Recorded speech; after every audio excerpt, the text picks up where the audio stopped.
오늘 우리에게 주신 말씀 이사야 38장 1절로 8절까지 말씀입니다. 구약성경 이사야 38장 1절로 8절까지.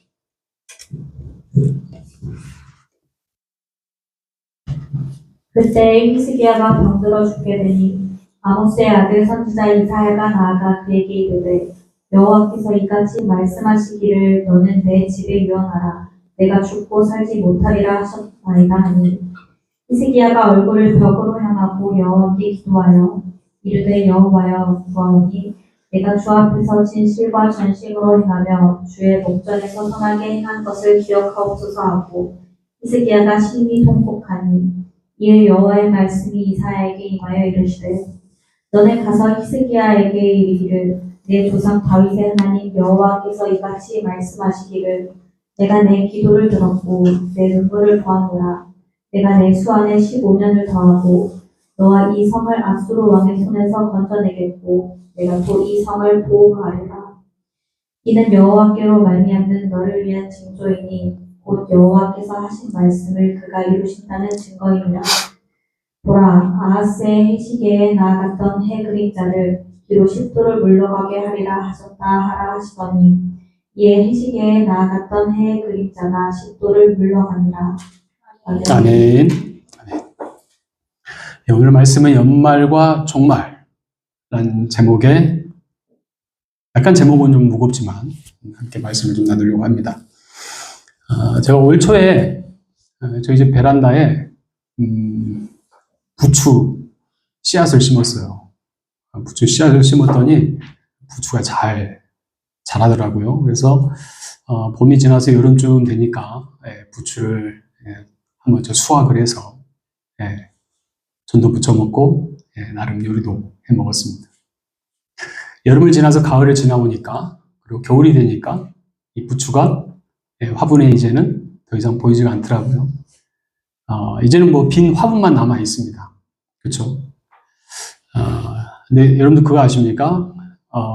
지금은 화분에 아무것도 남아있지 않지만 내년 봄이 되면 다시 부추는 싹이 나고 또 새로운 부추가 올라옵니다. 다년생 식물이죠. 한 해를 지나고 이 풍성한 줄기가 다 떨어지고 아무것도 남지 않아 이제 이 식물은 종말을 맞이하지만 겨울을 지나 종말이 아닌 또 다른 생명의 싹을 틔우게 된다라는 것이죠.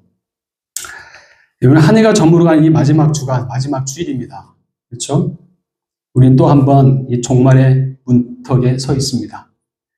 이 달력의 마지막 장을 넘기는 순간 이 한 해의 끝은 우리 인간에게 작은 종말과 같습니다. 하나님 우리에게 물으십니다. 너는 1년 동안 생명을 어떻게 살았냐? 너의 인생을 어떻게 살았냐? 여러분은 한 해 동안 어떻게 살아오셨습니까? 여러분 이 질문은 우리 히스기야가 병상에서 들었던 질문과 같은 질문입니다. 히스기야 왕 생애 중반에 죽음의 선고를 받게 됩니다. 내가 죽고 살지 못할 거야. 냉정한 그 하나님의 선언 앞에 이 히스기야 왕은 자신의 한계를 절감하게 됩니다. 오늘 본문의 1절입니다. 어떻게 시작하죠? 1절만 같이 한번 읽겠습니다. 같이 읽겠습니다. 시작.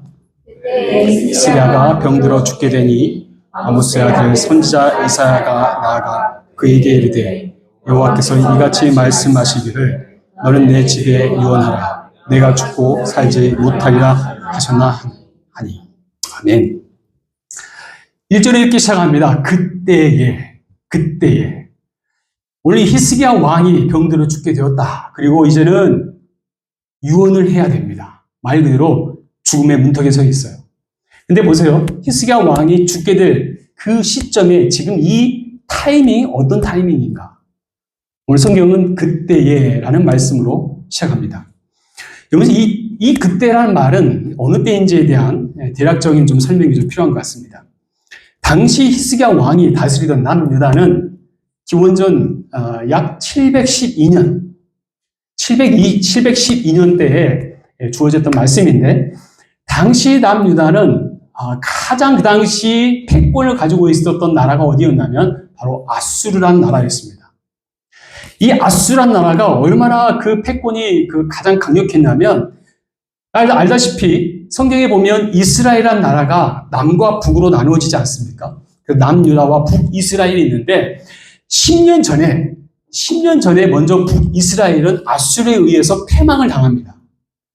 아수르에 의해서 북이스라엘이 멸망을 당한 이후에 늘 이 남유다는 아수르로 하여금 늘 위협을 받고 있었어요.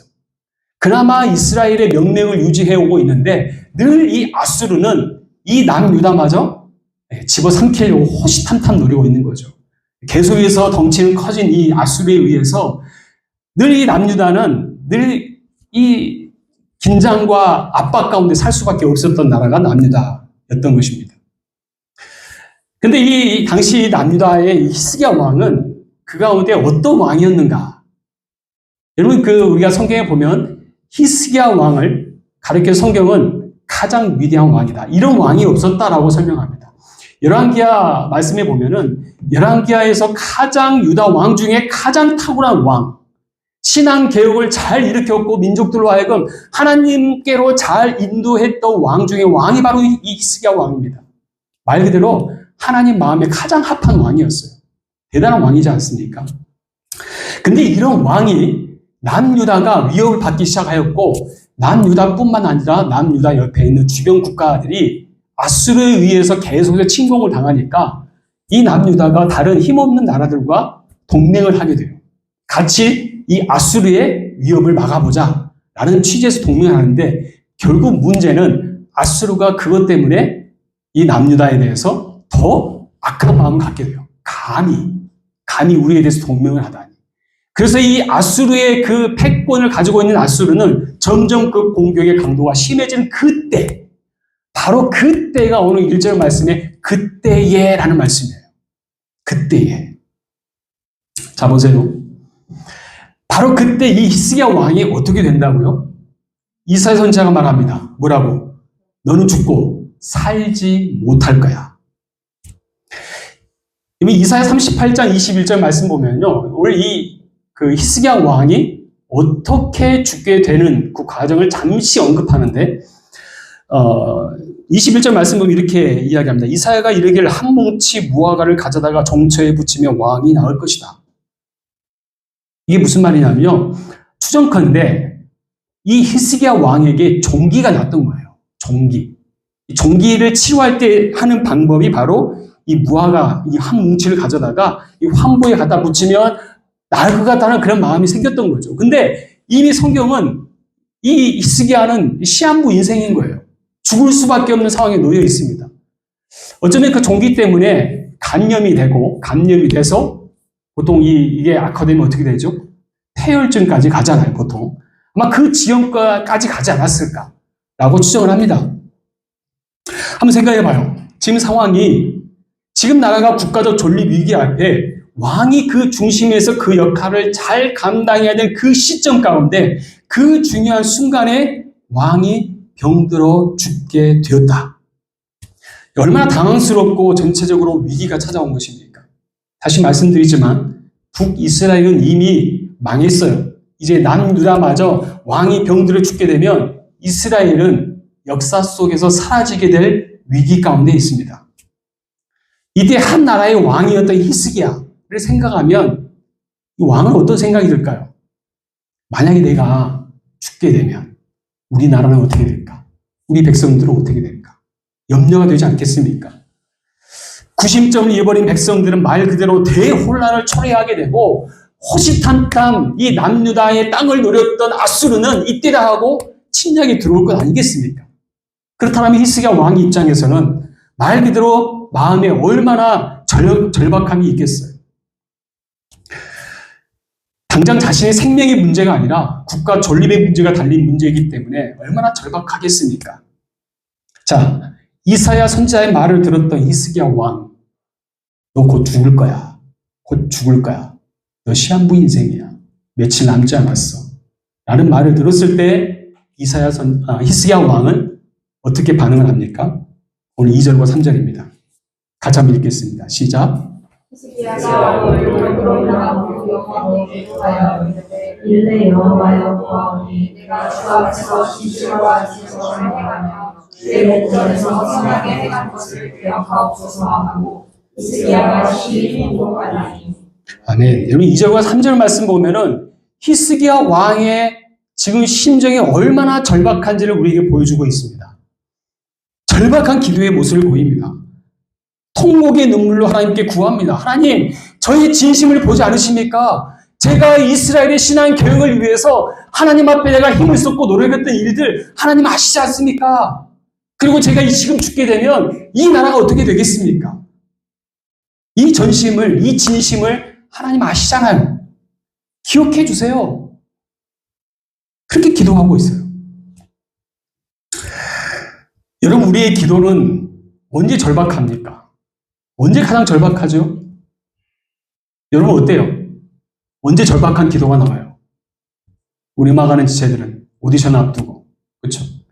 그리고 우리 취업을 앞둔 사람들은 면접을 앞두고, 결혼을 앞둔 사람은 결혼을 앞두고, 기도가 절박해지지 않습니까?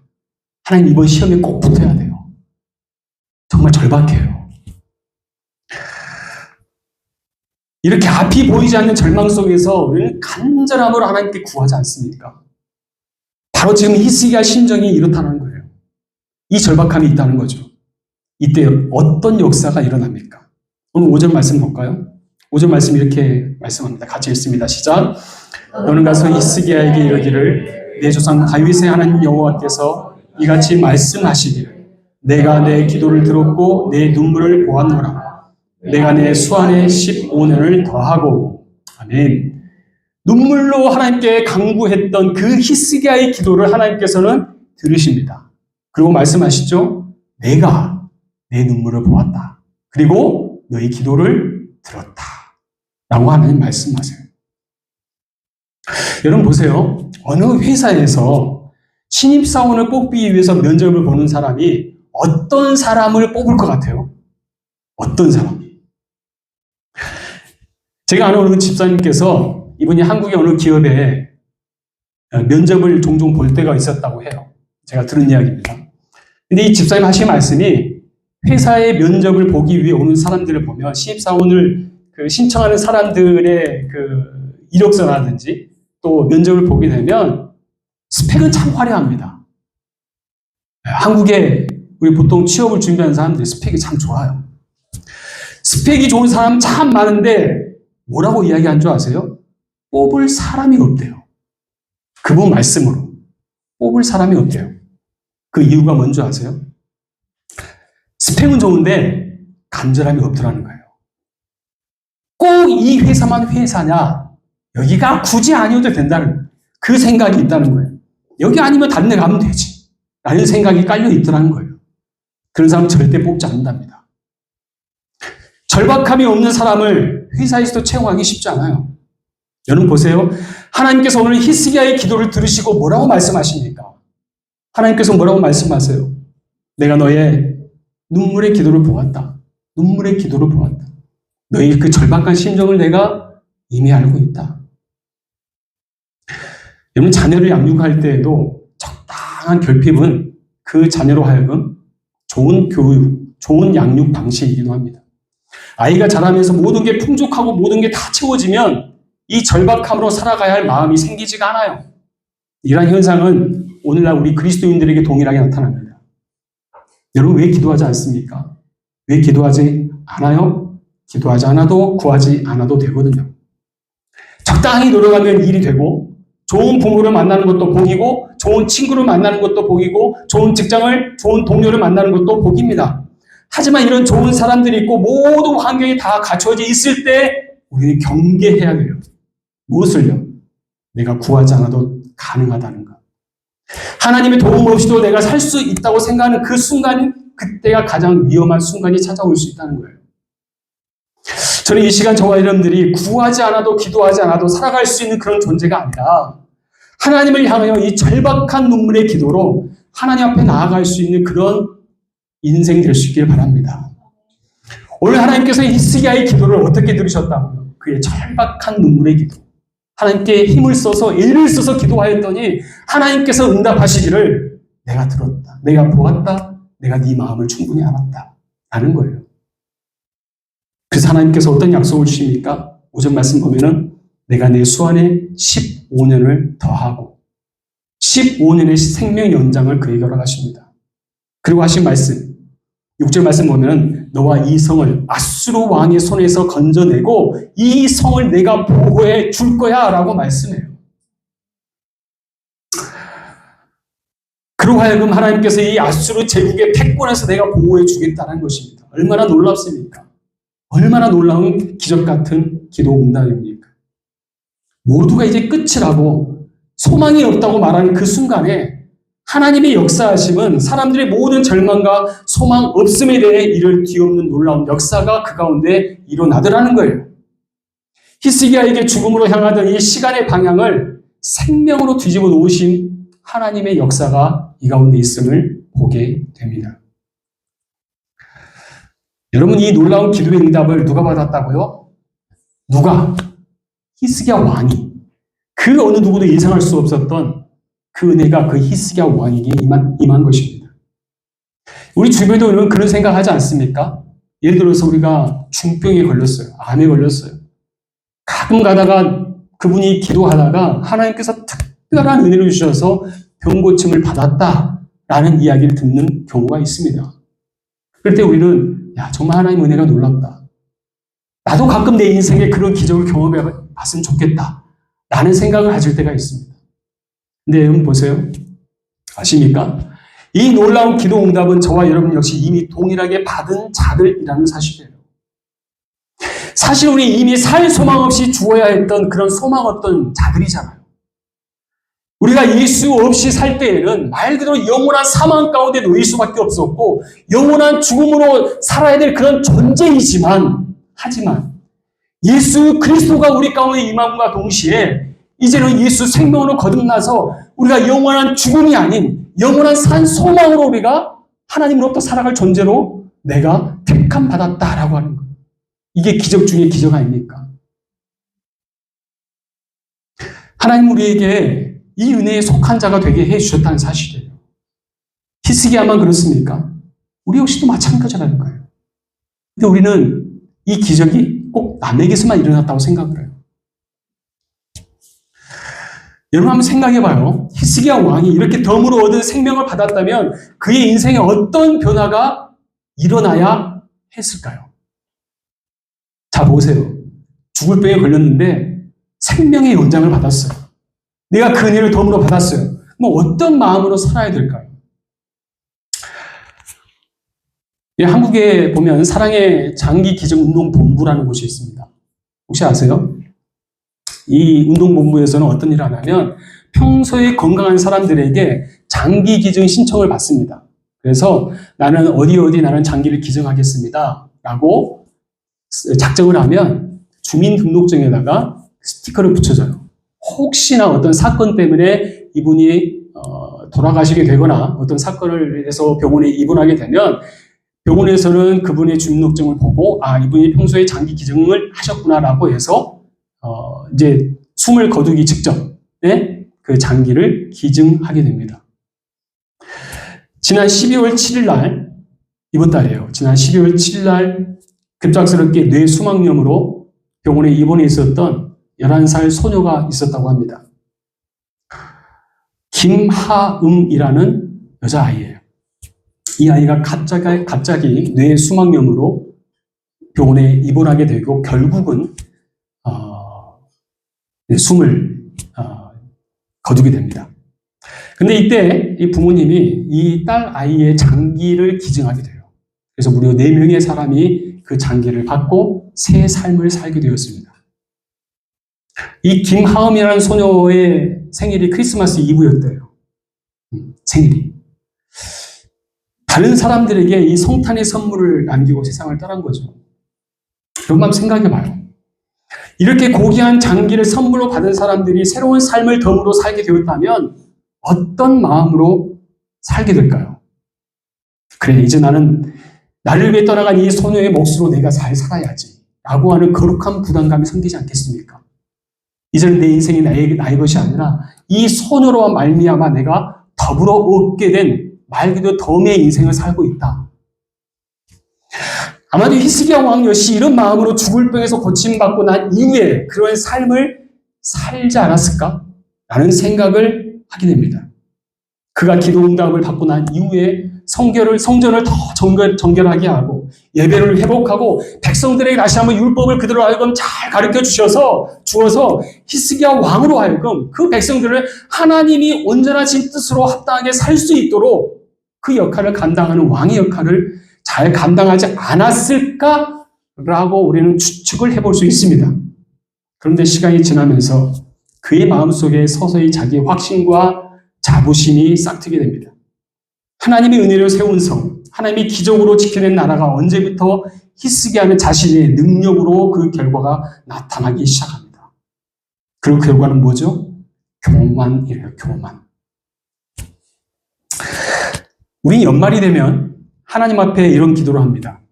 한 해를 돌아보건대 때로는 돌이키지 못할 후회가 되는 그런 일들의 모습이 있죠. 그래서 연말이 되면 이런 부족한 모습을 청산하고 다시 새해를 맞이하면서 하나님 다시 새해를 주시면 이제 제대로 정신 똑바로 차리고 잘 살겠습니다. 라고 우리는 다짐하지 않습니까? 하세요, 안 하세요? 안 합니까? 예. 다짐하잖아요. 그리고 1년의 종말을 잠시 경험하고 난 뒤에 우리는 새해를 맞이하며 마치 히스기야 왕처럼 주변을 정결하게 하고 예배를 회복하고 말씀에 집중하고 열심히 살아가려고 작정합니다. 그리고 그렇게 살았더니 내 삶의 어려운 일들이 하나 둘씩 풀리기 시작하고 그리고 이제 좀 살만하니 그때부터는 하나님의 도움이 없이도 살 수 있다라고 우리는 자만하기 시작하고 점점점 잘 나가기 시작하니 내가 잘해서 잘된 일이다 착각하고 살아갑니다. 여러분 이 모습이 바로 히스기야 왕의 모습인 거예요. 그리고 그렇게 살아가는 히스기야 왕의 모습에 대해서 이사야 39장 말씀에 그의 모습을 이렇게 기록하고 있습니다. 오늘 39장 말씀 다 읽지는 않았지만 1절과 2절 말씀 우리 같이 한번 읽도록 하겠습니다. 이사야 39장 1절과 2절입니다. 같이 읽습니다. 시작. 그때 발라단의 아들 바빌론 왕 발라단이 히스기야가 병들었다가 나았다 함을 듣고 히스기야에게 글과 예물을 보낸지라. 히스기야가 사자들로 말미암아 기뻐하여 그들에게 복을 참고 곧 은금과 향료와 보배로운 기름과 모든 무기고에 있는 것을 다 보여주었으니 히스기야가 공중의 소유와 저 국내의 소유를 보이지 아니할 것이 없는지라. 아멘. 자, 히스기야 왕이 고침받고 난 이후에 병 고침받고 난 이후에 이 소문이 어디까지 퍼졌다고요? 바벨론까지 퍼졌어요. 바벨론 왕의 사신이 바벨론 왕은 이 사신을 보내서 아마 축하하는 메시지를 가지고 왔겠죠. 아, 당신이 중병에 걸려서 죽을 뻔했는데 하나님의 은혜로 고침받았다는 소식을 아마 들었겠죠. 그래서 이 사신들이 그 축하 메시지를 가지고 찾아왔던 것 같아요. 자, 그런데 보세요. 만약에 여러분들이 히스기야 왕이라면 이 바벨론에서부터 자신을 찾아온 사신들에게 이 일련의 과정들에 대해서 무엇이라 설명을 할 수 있을까요? 여러분, 무엇을 소개할 수 있어요? 여러분들이 여러분 자신을 어떻게 소개할 수 있겠습니까? 언젠가 한번 제가 오래전에 이 파독 간호사로 오래 일하셨던 어느 권사님 말씀을 들은 적이 있습니다. 이곳에서 오랫동안, 지금도 홀로 사시더라고요. 오랫동안 파독 간호사로 일하셨고, 지금까지도 계시는데, 홀로 사시면서 얼마나 험난한 시간, 그리고 세월을 지나오셨는지에 대해서 쭉 이야기를 들었습니다. 우리가 각자의 삶의 스토리는 다 다르지만, 우리 이곳에 있는 동안 남에게 다 말하지 못할 여러 어려움과 눈물의 그 고난의 시간을 지내오기도 합니다. 그리고 중요한 것은 그 중심에는 하나님의 은혜가 아니고서는 감당할 수 없는 그런 시간들이었을 것입니다. 그런데 한번 생각해 보세요. 여러분들이 언젠가는 한국으로 돌아가서 누군가가 물을 것입니다. 당신의 독일 생활은 어땠습니까? 독일에서 지낸 동안 당신이 어떤 생활을 하셨습니까? 라고 물으신다면 여러분들은 무엇을 이야기하시겠어요? 눈물의 젖은 빵을 먹으면서 참 고생을 많이 했습니다. 그 가운데 열심히 내가 노력을 해서 내가 어느 과정도 마쳤고 어떤 취업도 했고 뭣도 했고 막 이야기를 할 수 있겠죠. 하지만 중요한 한 가지 사실은 그 가운데 이 모든 것이 하나님의 은혜였습니다. 라는 사실을 우리가 망각한다면 누군가 하나님께서 나를 이끌어 주셨다라는 것을 자랑하기보다 이야기하기보다 내가 이루어놓은 것들을 이야기한다면 우리 히스기야 왕을 봐요. 이 사신들에게 뭘 자랑합니까? 갑자기 자신의 창고를 열어서 뭘 보여줘요? 온갖 금은 보화 그리고 군사 장비를 보여줍니다. 내가 다 이루었다. 봐라. 나 이만큼 막강하다. 그거 자랑해요. 죽음 직전까지 갔다가 가까스로 생명의 원장의 은혜를 입었던 히스기야 왕은 자신을 찾아왔던 이방인 사신들에게 무엇을 자랑한다고요? 그깟 은금과 향유와 보배로운 기를 무기고 보여줍니다. 다 자랑해요. 자, 결국 보세요. 하나님은 이 히스기야의 행동을 보시고 뭐라고 말씀하십니까? 오늘 39장 7절 말씀 한번 볼까요? 39장 7절 말씀 같이 한번 읽겠습니다. 시작. 내게서 태어날 저중에서 시사서부터 걸린 왕에게 한 번이 되리라 하시나이다 하니 39장 7절. 네, 7절이죠. 뭐라고 말씀해요? 앞으로 태어날 자손 중에 몇이 사로잡혀 바벨론 왕국의 황관이 되리라. 이 말씀 뭐예요? 앞으로 너의 자손들 중에 바벨론 포로로 끌려갈 자가 있을 것이다 라고 예언하십니다. 한 나라의 왕으로서 이 말을 들었다면 기분이 좋아요, 나빠요? 기분 나쁘죠? 안 좋죠? 어떻게 그런 일이 일어날 수 있습니까? 아까도 말씀드렸지만은 히스기야가 자신의 생명을 연장받기 위해서 하나님께 구했던 것은 단순히 자신의 생명을 위해서가 아니라 그 나라를 위함이었어요. 남유다가 회복되어지고 그의 백성들이 하나님 앞에 돌아오길 소원하는 마음으로 간구한 마음이 컸던 거예요. 그런데 지금 앞으로 너희 백성들은 이렇게 될 거야 라고 이야기를 들었음에도 불구하고 당시 히스기야 왕의 반응이 어떠한지 아십니까? 8절 말씀 읽겠습니다. 8절입니다. 시작. 히스기야가 이스라엘에게 이르되 당신이 이름과 여호와의 말씀이 좋소이다 하고 또 이르되 내 생전에는 평안과 견고함이 있으리로다 하니라. 아멘. 이 8절 말씀 보면은 혹시 어떻게 보이세요? 이 말씀이? 여호와의 말씀이 좋소이다. 참 좋은 말씀입니다. 여러분 똑같이 설교를 들어도 어떤 분들은 그렇게 반응해요. 오늘 목사님 참 말씀이 좋아요. 참 말씀이 좋아요. 근데 나하고는 아무런 상관이 없어요. 저 목사님 말 참 잘하네. 아니면 저 목사님 참 재미있게 말을 잘해주네. 아니면 설교가 참 재밌다. 어떻다 막 이야기하잖아요. 말씀 참 좋네요. 근데 그렇게 안 살아요. 지금 히스기야 왕이 지금 말투가 그거예요. 여호와의 말씀이 참 좋네요. 근데 그 다음 뭐라고 이야기합니까? 내 생전에는 평안과 견고함이 있을 것이다. 다시 말해서 하나님이 나에게 무슨 말을 하든 나는 상관이 없어요. 내 배가 등이 따숩고 내 배가 부르니까 아무런 문제 될 게 없어요. 그만하는 거예요. 왜 어처구니가 없지 않습니까? 뭐 어이가 없잖아요. 은혜로 시작한 15년의 시가 결국 인간의 교만으로 끝을 냈습니다. 그토록 간절히 얻기로 원했던 그 돔의 인생이 자기의 인생을 드러내는 순간부터 그 은혜를 잃어버린 모습을 우리에게 보여줍니다. 히스기야는 우리에게 이런 질문을 던집니다. 너는 덤으로 얻은 생명을 어떻게 관리하고 있느냐? 많은 사람들은 고난 속에서 기도하지만 응답 이후에 교만에 빠집니다. 시험 합격을 위해서, 취업을 위해서, 다음 과정을 위해서, 결혼을 위해서 간절하게 기도해요. 그런데 그 이후에 내가 바라는 일들이 이루어진 다음에 나도 모르게 그 교만이라고 하는 그 자리에 주저앉고 말아버립니다. 여러분 꼭 기억하세요. 하나님 우리에게 종말이 아닌 또 다른 시작을 위한 시간을 연장해 주셨을 때 우리가 오늘 연말을 정리하고 새해를 맞이하는 이 시간 우리가 사명의 자리로 채우지 않으면 이 돔의 시간은 결국 심판의 기회로 변질되고 말 것입니다. 하나님 우리에게 한 해를 허락하셨고 오늘 이 예배 자리까지 인도하셨습니다. 이 시간은 우리의 능력이 아니라 하나님의 연장하신 은혜의 시간입니다. 오늘 히스기야의 초심처럼 감사로 시작하되 히스기야의 말년처럼 교만으로 끝나지 않는 그런 한 해의 마무리가 될 수 있기를 바랍니다. 말씀드릴게요. 올 한 해의 마지막 주일입니다. 그리고 내일 모레 31일이 되면 한 해의 마침표. 하나님이 우리 가슴에 인식해 주신 새로운 생명의 엔진이 본격적으로 가동되는 시점이에요. 우리 각자는 히스기야처럼 하나님 말씀 앞에서 한 해의 종말을 맞이한 사람들이에요.